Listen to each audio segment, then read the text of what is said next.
Hi friends, welcome back to our YouTube channel. NEET application ಐತ್ಲ NTA ನಿನ್ನೆ 8ನೇ ತಾರೀಕು ಏನೈತ್ಲ ರಿಲೀಸ್ ಮಾಡೈತಿ. ನೀಟ್ ಅಪ್ಲಿಕೇಶನ್ ಹಾಕೋಕ್ಕಿಂತ ಮುಂಚೆನ ಈ ವಿಡಿಯೋನ ಕಂಪ್ಲೀಟಾಗಿ ನೋಡ್ರಿ. ಈ ವಿಡಿಯೋ ನೋಡಿದಾದ್ಮೇಲೆ ನಿಮಗೂ ಕ್ಲಾರಿಟಿ ಸಿಗ್ತೈತಿ ಯಾವ ರೀತಿ ಮಿಸ್ಟೇಕ್ ಆಗ್ಬೋದು ಅಪ್ಲಿಕೇಶನ್ ಅಪ್ಲಿಕೇಶನ್ ಹಾಕೋತ್ನಾಗ ನಾವು ಏನಾರೇ ಮಿಸ್ಟೇಕ್ ಆದ್ರೆ NTA ಅದನ್ನೇನೈತ್ಲ ಎಡಿಟಿಗೆ ಬಿಡ್ತಾರೋ ಇಲ್ಲೋ ಅನ್ನೋದು ಒಂದು ಸ್ವಲ್ಪ ರೇರನ್ನ ಅಂತ ಹೇಳ್ಬೋದು. ಅದಕ್ಕೋಸ್ಕರನ ಈ ವಿಡಿಯೋ ಕಂಪ್ಲೀಟಾಗಿ ನೋಡ್ರಿ, ನಿಮಗೂ ಒಂದು ಸ್ವಲ್ಪ ಐಡಿಯಾ ಬರ್ತೈತಿ. ನೆಕ್ಸ್ಟ್ ಏನಂದ್ರೆ ಈ ವಿಡಿಯೋದೊಳಗೆ ಏನೆಲ್ಲ ಪಾಯಿಂಟ್ಸನ್ನು ಮಾತಾಡ್ತಾನೆ ಅಂದ್ರೆ ಯಾವೆಲ್ಲ ಇಂಪಾರ್ಟೆಂಟ್ ಡಾಕ್ಯುಮೆಂಟ್ಸ್ಗಳದಾವು ಮತ್ತು ಡಾಕ್ಯುಮೆಂಟ್ ಬಗ್ಗೆ ಸಾಮಾನ್ಯವಾಗಿ ಬಹಳಷ್ಟು ಜನರಿಗೆ ಡೌಟ್ ಇರ್ತೈತಿ. ಅದ್ರ ಬಗ್ಗೆ ಆಗಿರ್ಬೋದು, ಬಹಳಷ್ಟು ಸ್ಟೂಡೆಂಟ್ ಮೇಜರಾಗಿ ಯಾವೆಲ್ಲ ಮಿಸ್ಟೇಕ್ ಮಾಡ್ಬೋದು, ನನ್ನ ನೀಟ್ ಕೌನ್ಸ್ಲಿಂಗ್ ಒಳಗೆ ನಾ ಏನು ಮಿಸ್ಟೇಕ್ ಮಾಡೀನಿ, ನಂದು ಒಂದು ದೊಡ್ಡ ಟ್ರ್ಯಾಜರಿನೇ ಐತಿ, ಅದನ್ನೇನೈತಲ್ಲ ಮುಂದೆ ಹೇಳ್ತಾನೆ ಆ ಪಾಯಿಂಟ್ ಬಂದಾಗ. ನೆಕ್ಸ್ಟ್ ಏನೈತಲ್ಲ ವಿಡಿಯೋನ ಸ್ಕಿಪ್ ಮಾಡಬೇಡ್ರಿ, ಕಂಪ್ಲೀಟಾಗಿ ನೋಡ್ರಿ ಅಂತ ಹೇಳ್ತಾನೆ. ಫಸ್ಟ್ ಏನಂದ್ರೆ passport size photo. Almost all NTA ಅಂದ್ರೆ ರೀಸೆಂಟ್ ಇರುವಂಥ ಫೋಟೋನ ಬೇಕಾಗ್ತತಿ. ಯಾಕಂದ್ರೆ ಹಳಿ ಫೋಟೋ ಇದ್ದು ಅಂದ್ರೆ ನೀಟ್ ಎಕ್ಸಾಮ್ಗೆ ಹೋದಾಗ ನಮ್ಮ ಮುಖಾನ ಒಂದು 7-8 ಸರಿ ನೋಡ್ತಾರೆ, ಮತ್ತು ನಮ್ಮ ಆಧಾರ್ ಕಾರ್ಡ್ ಒಳಗಿಂದು ಎಲ್ಲ ಬಹಳ ಇದನ್ನು ನೋಡ್ತಾರೋ. ಅದಕ್ಕೋಸ್ಕರನ ರೀಸೆಂಟ್ ಆಗಿರುವಂಥ ಫೋಟೋ ತಗೊಳ್ರಿ. ಮತ್ತು ಅಪ್ಲಿಕೇಶನ್ ಫಿಲ್ ಮಾಡುವಾಗ ಲೈವ್ ಫೋಟೋ ಕ್ಯಾಪ್ಚರ್ ಆಪ್ಷನು ಇರ್ತೈತಿ, ಅದ್ರ ಬಗ್ಗೆನೂ ನೆಕ್ಸ್ಟ್ ಹೇಳ್ತಾನೆ. ನೆಕ್ಸ್ಟ್ ಏನಂದ್ರೆ ನೀವೇನಾರೇ ಲ್ಯಾಪ್ಟಾಪ್ ಆಗಿರ್ಬೋದು ಮತ್ತು PC ಡೆಸ್ಕ್ಟಾಪ್ ಒಳಗೆ ಮಾಡತ್ತಿದ್ರೆ ಅಂದ್ರೆ ವೆಬ್ ಕ್ಯಾಮ್ ಮುಖಾಂತರನ ಏನೈತಿ ಆದಷ್ಟು ಅಪ್ಲೋಡ್ ಮಾಡ್ಬೋದು. ಮತ್ತು ಒಂದು ವೇಳೆ ನಿಮ್ಮ ವೆಬ್ ಕ್ಲಿಯರ್ ಇಲ್ಲಾಗಿತ್ತಂದ್ರೆ ಅಲ್ಲೇನೈತಲ್ಲ QR ಕೋಡ್ ಬರ್ತೈತಿ, ಅದನ್ನೇನೈತಲ್ಲ ಮೊಬೈಲ್ದಾಗ ಸ್ಕ್ಯಾನ್ ಮಾಡ್ಕೊಂಡು ಮೊಬೈಲ್ನಲ್ಲಿ ಫೋಟೋ ಕ್ಲಿಕ್ ಮಾಡಿ ಅಪ್ಲೋಡ್ ಮಾಡ್ಬೋದು. ನೆಕ್ಸ್ಟ್ ಅಪ್ಲೋಡ್ ಆದ್ಮೇಲೆ ರಿಫ್ರೆಶ್ ಮಾಡಿದ್ರೆ ನಿಮ್ಮ ಫೋಟೋ ಏನೈತಲ್ಲ ಕಾಣಿಸ್ತೈತಿ. ಇಂಪಾರ್ಟೆಂಟ್ ರೂಲ್ಸ್ ಏನಂದ್ರೆ ಫೇಸ್ ಮಿನಿಮಮ್ ಏನೈತಲ್ಲ 80% ಕ್ಲಿಯರ್ ಆಗಿರುವಂಥ ಫೋಟೋನ ಇರಬೇಕು. ಮತ್ತು ಗಾಗಲ್ಸ್, ಕ್ಯಾಪ್, ಮಾಸ್ಕ್ ಏನೂ ಹಾಕಬಾರ್ದು. ಬ್ಯಾಕ್ಗ್ರೌಂಡ್ ಏನೈತಲ್ಲ ಇಲ್ಲಿ ಹೆಂಗೆ ಕ್ಲಿಯರ್ ಐತಲ್ಲ ಆ ರೀತಿಯಾಗಿ ಈ ಕಲರ್ ಆಗಿರ್ಬೋದು, ಬ್ಲೂ ಕಲರ್ ಆಗಿರ್ಬೋದು, ಸ್ಕೈ ಬ್ಲೂ ಕಲರ್ ಆಗಿರ್ಬೋದು, ಆ ಬ್ಯಾಕ್ಗ್ರೌಂಡನ್ನ ಯೂಸ್ ಮಾಡ್ಬೋದು. ನೆಕ್ಸ್ಟ್ ಏನಂದ್ರೆ ಸಿಗ್ನೇಚರ್ ಅಪ್ಲೋಡ್ ಆದ್ಮೇಲೆ ಬಹಳಷ್ಟು ದೊಡ್ಡ ಪ್ರಾಬ್ಲಮ್ ಏನಂದ್ರೆ ವೈಟ್ ಬ್ಯಾಕ್ಗ್ರೌಂಡ್ ಇರ್ಬೇಕು. ಕಂಪಲ್ಸರಿಯಾಗಿ ವೈಟ್ ಪೇಪರ್ ಒಳಗೆ ಮಾಡಿನ ಸಿಗ್ನೇಚರ್ ಮಾಡಬೇಕು, ಕ್ಲಿಯರ್ ಆಗಿರಬೇಕು. ಮತ್ತು ಸೈಜ್ ಅದು ಸೇಮ್ ಇರಬೇಕು.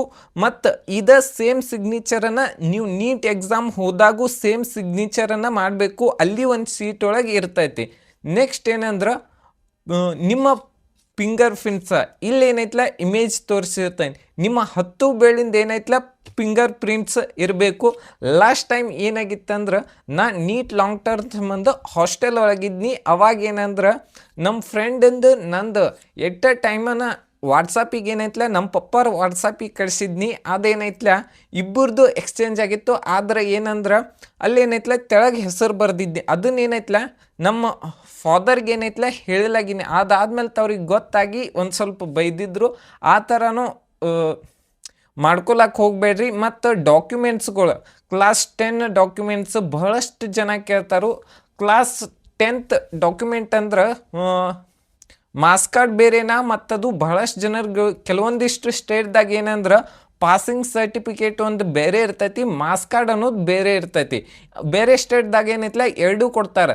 ನಮ್ಮಲ್ಲಿ CBSE ಮತ್ತು ಏನೈತಲ್ಲ ಡಾಕ್ಯುಮೆಂಟ್ ಏನೈತಲ್ಲ ಒಂದೇ ಇರ್ತೈತಿ. ಅದಕ್ಕೋಸ್ಕರ ನಮ್ಮ 10th ಮಾಸ್ ಕಾರ್ಡನ್ನು ಅಪ್ಲೋಡ್ ಮಾಡಬೇಕು.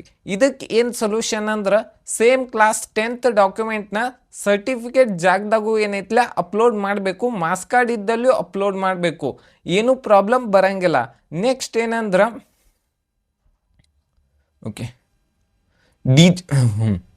ನೆಕ್ಸ್ಟ್ ಏನಂದ್ರೆ ಮೊಬೈಲ್ ನಂಬರ್ ಮತ್ತು ಇಮೇಲ್ ID ನಿಮಗೇನಂದ್ರೆ ಆ್ಯಕ್ಟಿವ್ ಆಗಿರುವಂಥ 2 ಮೊಬೈಲ್ ನಂಬರು ಮತ್ತು 2 ಇಮೇಲ್ ID ಇದನ್ನು ಕೊಡಬೇಕಾಗ್ತೈತಿ. ಆಲ್ಮೋಸ್ಟ್ ಆಲ್ ಏನೈತಲ್ಲ ನಿಮ್ಮ ಪೇರೆಂಟ್ಸ್ದಾಗಿರ್ಬೋದು, ಅಣ್ಣಂದಾಗಿರ್ಬೋದು, ಮತ್ತು ನಿಮ್ಮ ಮದರ್ಸ್ದಾಗಿರ್ಬೋದು, ಯಾರ್ದಾರೆ ಆ್ಯಕ್ಟಿವ್ ಇರುವಂಥ ನಂಬರ್ದು ಏನೈತಲ್ಲ ಮೊಬೈಲ್ ನಂಬರನ್ನು ಕೊಡ್ಬೇಕು. ಇದೇನೈತಲ್ಲ ಕೌನ್ಸ್ಲಿಂಗ್ ಮುಗಿಯೋ ಮಟನೂ ಇದೇ ನಂಬರ್ ಬೇಕಾಗ್ತೈತಿ. ನೆಕ್ಸ್ಟ್ ಏನಂದ್ರೆ ಮತ್ತು ಆ್ಯಕ್ಟಿವ್ ಇರಬೇಕಾಗ್ತೈತಿ ಮತ್ತು ಇಮೇಲ್ ಐ ಡಿನೂ ಆ್ಯಕ್ಟಿವ್ ಇರಬೇಕಾಗ್ತೈತಿ. ಒಂದು ವೇಳೆ ನೀವು email I D mobile change ಮಾಡ್ರೂ ಇಮೇಲ್ ಐ ಡಿ ಪಾಸ್ವರ್ಡನ್ನು ನೆನಪಿಟ್ಕೋಬೇಕಾಗ್ತೈತಿ.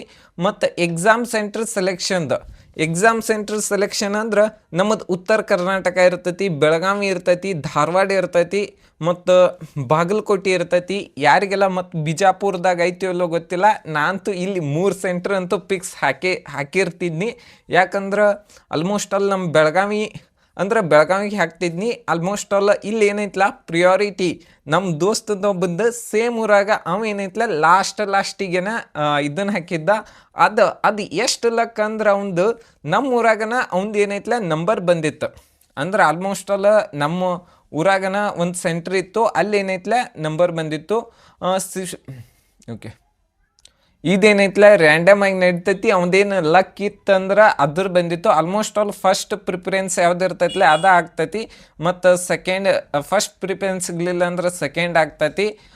ಮೇಜರ್ ಮಿಸ್ಟೇಕ್ ಏನಂದ್ರೆ ಸರ್ಟಿಫಿಕೇಟ್ ಜಾಗದಾಗ ಕೆಲವೊಂದಿಷ್ಟು ಜನ ಏನೈತಲ್ಲ ಮಾಸ್ ಕಾರ್ಡ್ನ ಅಪ್ಲೋಡ್ ಮಾಡ್ತಾರೋ, ಸಿಗ್ನೇಚರ್ ಜಾಗದಾಗ ಬೇರೆ ಡಾಕ್ಯುಮೆಂಟನ್ನು ಅಪ್ಲೋಡ್ ಮಾಡ್ತಾರೋ. ಅದಕ್ಕೋಸ್ಕರ ನೀವು ಏನು ಮಾಡ್ಬೇಕಂದ್ರೆ ನೀವು ಅಲ್ಲಿ ಕಂಪ್ಯೂಟರ್ ಒಳಗೆ ಒಂದು ಫೈಲ್ ಮಾಡಿರ್ತಾರಲ್ಲ, ಅಲ್ಲಿ ಏನೈತಲ್ಲ ಮಾಸ್ ಕಾರ್ಡ್ ಯಾವ್ಯಾವ ಡಾಕ್ಯುಮೆಂಟ್ ಅದಾವಲ್ಲ ಅದನ್ನ ಏನೈತಲ್ಲ ಹೆಸರು ಬರೋದು ಇದನ್ನು ಮಾಡಬೇಕು. ಅದಾದ್ಮೇಲೆ ಅಪ್ಲೋಡ್ ಮಾಡಬೇಕು. ಮತ್ತು ಈಗ ಯಾವುದೋ ಒಂದಿಷ್ಟು ಪ್ರಾಬ್ಲಮ್ಗಳು ಆಗೇ ಆಗ್ತಾವೆ. ಮತ್ತು ಹಾಸ್ಟೆಲ್ದಾಗ ನೆಕ್ಸ್ಟ್ ಏನಂದ್ರೆ ಬಹಳಷ್ಟು ಜನ category certificate 2A category, 2B category ಮತ್ತು 3B ಕ್ಯಾಟಗರಿ ಬಹಳಷ್ಟು ಜನರಿಗೆ ಡೌಟ್ ಇರ್ತೈತಿ. OBC ಸೀಟ್ ಎಕ್ಸ್ಪೆಕ್ಟ್ ಮಾಡ್ತಾರೆ. ಇದು ಏನೈತಲ್ಲ ತಪ್ಪು. OBC ಸೀಟ್ ಬೇಕಾದ್ರೆ ಸೆಂಟ್ರಲ್ OBC ಸರ್ಟಿಫಿಕೇಟ್ ತಹಸೀಲ್ದಾರ್ದಿಂದ ಏನೈತಲ್ಲ ನೀವು ಪಡ್ಕೊಂಡಿರ್ಬೇಕು. ಮತ್ತು ಸಿಸ್ಟಮ್ ವೆರಿಫೈ ಮಾಡಂಗಿಲ್ಲ. ಆದ್ರೆ ಅಡ್ಮಿಷನ್ ಟೈಮ್ದಾಗ ಬಹಳಷ್ಟು ಪ್ರಾಬ್ಲಮ್ ಆಗ್ತಾವೆ. ಬಹಳಷ್ಟು ಕಡೆ ಸೀಟ್ಸ್ ಕ್ಯಾನ್ಸಲ್ ಆಗೋ ಚಾನ್ಸಸ್ಸು ಜಾಸ್ತಿ ಇರ್ತೈತಿ. ಮತ್ತು 10 to 20% ಕ್ಯಾನ್ಸಲ್ ಆಗೋದು ಅಂತೂ ಗ್ಯಾರಂಟಿನ.